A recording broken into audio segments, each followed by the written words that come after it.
বিসমিল্লাহির রহমানির রহিম। ভাই ও বোনেরা, যে যেখান থেকে আমাকে দেখছেন এবং শুনছেন, আপনাদের সবাইকে আমার সালাম, আসসালামু আলাইকুম।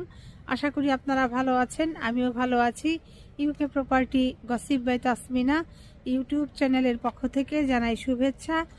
আজ মে মাসের 5 তারিখ সোমবার 2025। এই মুহূর্তে লন্ডনের তাপমাত্রা আছে 12 ডিগ্রি সেলসিয়াস, তবে এটি অনুভব হচ্ছে 9 ডিগ্রি সেলসিয়াসের মতো। প্রচণ্ড রকমের বাতাস, এলোমেলো বাতাস, মাঝে মাঝে চোখের ভিতরে অনেক ময়লা ঢুকে যাচ্ছে।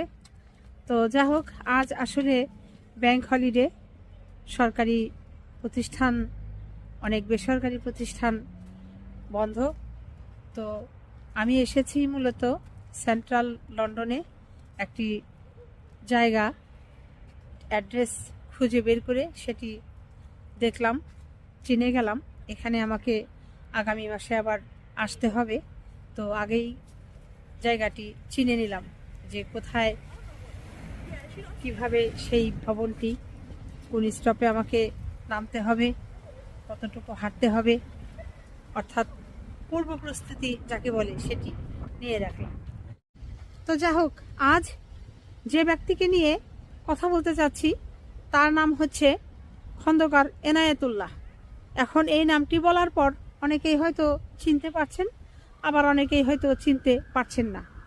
তবে তার একটি পরিচয় আছে, এই পরিচয়টি দিলে আপনারা সবাই সহজে তাকে চিনে যাবেন। এই সারা বাংলাদেশে এনা বাস যে আপনারা দেখেন রাস্তায় চলাচল করে, বিভিন্ন মহাসড়কগুলোতে এনা বাস, এই এনা পরিবহনের হচ্ছেন ইনি চেয়ারম্যান, মালিক। তারপর তার আরেকটা বাস কোম্পানি আছে স্টারলিংক, এগুলোর হচ্ছে তিনি মালিক। এখন ওনাকে নিয়েই, এই ব্যক্তিকে নিয়েই, এনায়েতুল্লাহ, ওনাকে নিয়েই আসলে কথা বলতে চাচ্ছি। বর্তমানে বাংলাদেশে এই আপনারা জানেন দুর্নীতিবাজদের ধরা হচ্ছে। এই দুর্নীতিবাজের নামের তালিকায় এনা গ্রুপের কিংবা এনা পরিবহনের এই চেয়ারম্যানকে দুর্নীতিবাজ হিসাবে চিহ্নিত করা হয়েছে। আর এটি করেছে কে? দুদক।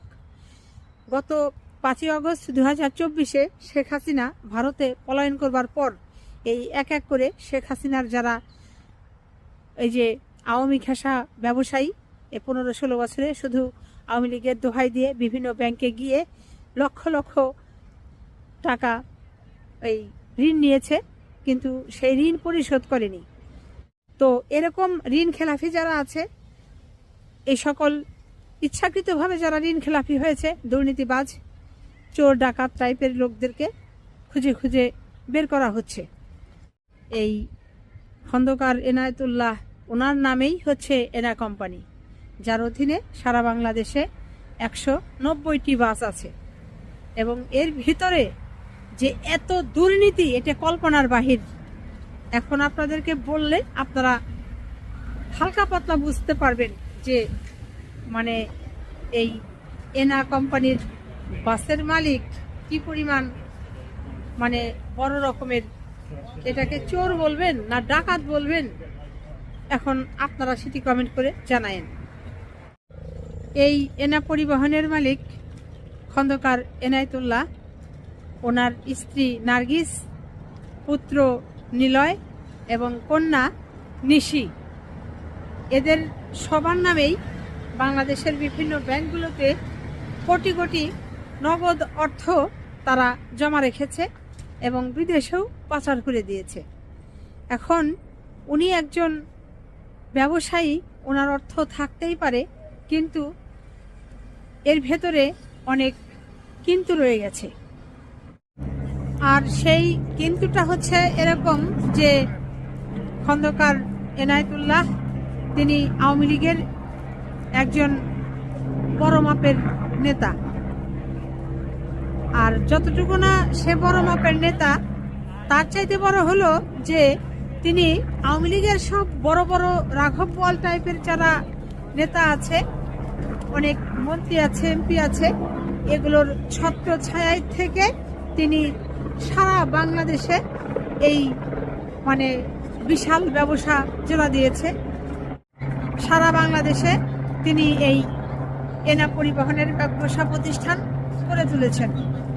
তো তার নামে অনেক ট্যাক্স কেলেঙ্কারি রয়েছে, যে পরিমাণ তিনি আয় করেছেন কিন্তু সেই পরিমাণ সরকারকে ট্যাক্স দেননি, অর্থাৎ বাংলাদেশ সরকারকে তিনি কর ফাঁকি দিয়েছেন, কর ফাঁকিবাজ। তো তার ওয়াইফ এই যে নার্গিস, তারপর হচ্ছে তার পুত্র নিলয় এবং মেয়ে নিশি, এদের নামে কোটি কোটি অর্থ যেগুলো ব্যাংকে আছে। আর কত যে সম্পদ, অঢেল সম্পদ, সম্পদ আর সম্পদ, বাড়ি ঘর, জায়গা জমি, তারপর বিভিন্ন ব্যবসা প্রতিষ্ঠান, অফিস আদালত, এরা এই বউ স্ত্রী সন্তান এদের নামে যে এই ভদ্রলোক কিনেছে তার শেষ নাই। তো যে কারণে এই আওয়ামী সরকার যখন নেমে যায় গত 2024-এ জুলাই বিপ্লবের পর, এদের মুখোশ এক এক করে বের হতে থাকে। তো সেদিক থেকে দেখা গেছে যে এই দুদকের কাছে অভিযোগ যায় এই খন্দকার এনায়েতুল্লাহ ওনার নামে। অভিযোগ যাওয়ার পর দুদক সেই অভিযোগ আমলে নেয়, নিয়ে সেটি যাচাই বাছাই করে দেখে যে এই লোক আসলেই অপরাধী, তার অনেক সমস্যা আছে, যে কারণে দুদকবাদী হয়ে খন্দকার এনায়েতুল্লাহ ওনার নামে মামলা করে। মামলা করার পর এখন তিনি পলাতক আছেন, তাকে এখন আসলে গ্রেপ্তার করা হবে। সেই সাথে আদালত থেকে তার স্ত্রী পুত্রকন্যা এদের নামে বাংলাদেশের বাহিরে অন্য কোনো দেশে যাবার ব্যাপারে নিষেধাজ্ঞা জারি করা হয়েছে। আদালত থেকে এই বিষয়ে নির্দেশ প্রদান করা হয়েছে, কিন্তু তাদেরও এখন পর্যন্ত হদিস নেই, তাদেরও এখন ধরা হবে, জিজ্ঞাসাবাদ করা হবে, কিন্তু সবাই এখন পলাতক। কথার ফাঁকে আমি খুব সুন্দর একটি জায়গায় এসেছি, আপনাদের একটু দেখাতে চেষ্টা করছি। টেমস নদীর উপরে এখন একটা ব্রিজ, এটা হচ্ছে লন্ডন ব্রিজ বলে, লন্ডন ব্রিজের পাশে আমি আছি।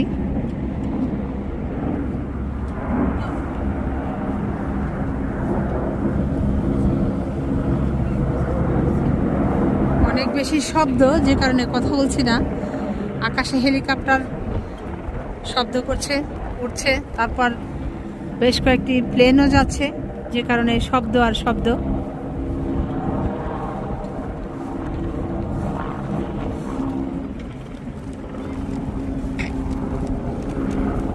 চারদিকটা অত্যন্ত সুন্দর সুন্দর বিল্ডিং। এরপর আসা যাক এই খন্দকার এনায়েতুল্লাহ তিনি কোন কোন ধরনের আকামগুলো করতেন, কুকামগুলো করতেন। তিনি যেটি করতেন, এই যে বলা হয়েছে যে তিনি ঢাকা সড়ক পরিবহনের যে সমিতি আছে, এই সমিতির হলো এক সময়ে সাধারণ সম্পাদক ছিলেন। সেই সময় থেকে শুরু করে একেবারে শেখ হাসিনা যেদিন পর্যন্ত ক্ষমতায় ছিল, ক্ষমতাচ্যুত হওয়া অবধি তিনি প্রতিদিন সারা বাংলাদেশ থেকে যে চাঁদা পেতেন সেটির পরিমাণ হচ্ছে 1,65,00,000 টাকা। এটি আপনারা কল্পনা করতে পারেন যে একটা ব্যক্তির আয় প্রতিদিন 1,65,00,000 টাকা, তাও আবার বাংলাদেশের মতো জায়গায়, মানে মাথা ঘুরিয়ে যাওয়ার মতো একটা ব্যাপার স্যাপার। তো এই এত টাকা, এত অর্থ যে লোক আয় করেছে, সেই লোক আবার ব্যাংকে ঋণ থাকে কি করে আপনারা বলেন তো? সে লোক এই ব্যাংক থেকে হাজার হাজার কোটি কোটি অর্থ ঋণ নিয়ে সেই ঋণের কিস্তি পরিশোধ করে না, কিংবা সে আবার ঋণ খেলাফি হয়ে যায়।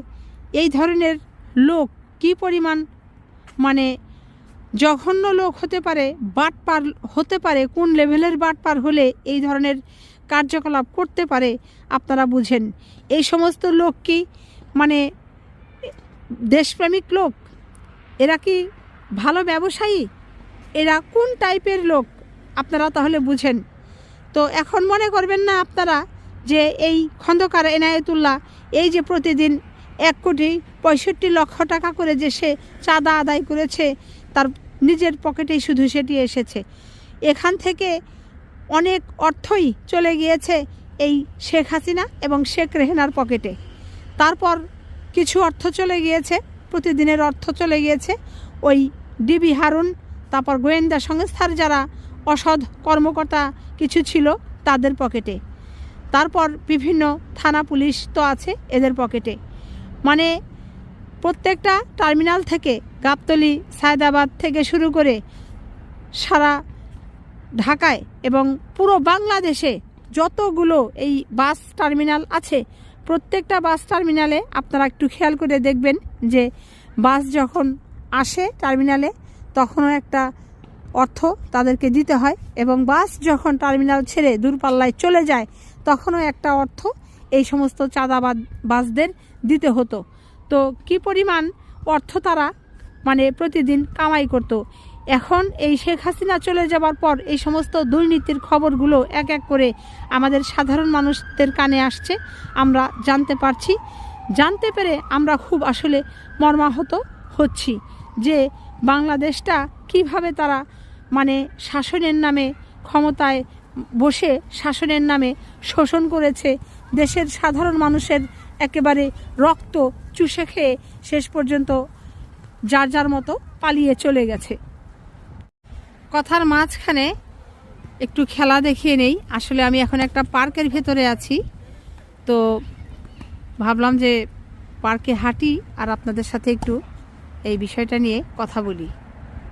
এখন এই খন্দকার এনায়েতুল্লাহ তিনি কোথায় আছেন এখনও তাকে ধরা যায়নি, এবং তার পরিবারের অন্যান্য সদস্যরা গা ঢাকা দিয়ে আছেন। তবে আদালত থেকে আগেই বলা হয়েছে যে নির্দেশনা আছে তারা যেন বাংলাদেশের বাহিরে অন্য কোনো দেশে যেতে না পারে। যা হোক, সবশেষে যেটি বলতে চাচ্ছি যে বাংলাদেশ চোর ডাকাত মুক্ত হোক, দুর্নীতিবাজ মুক্ত হোক। সবাই ভালো থাকবেন, সুস্থ থাকবেন এবং আমার জন্য দোয়া করবেন। আমার এই চ্যানেলটিতে লাইক, কমেন্ট, শেয়ার এবং সাবস্ক্রাইব করবেন। আসসালামু আলাইকুম, আল্লাহ হাফেজ।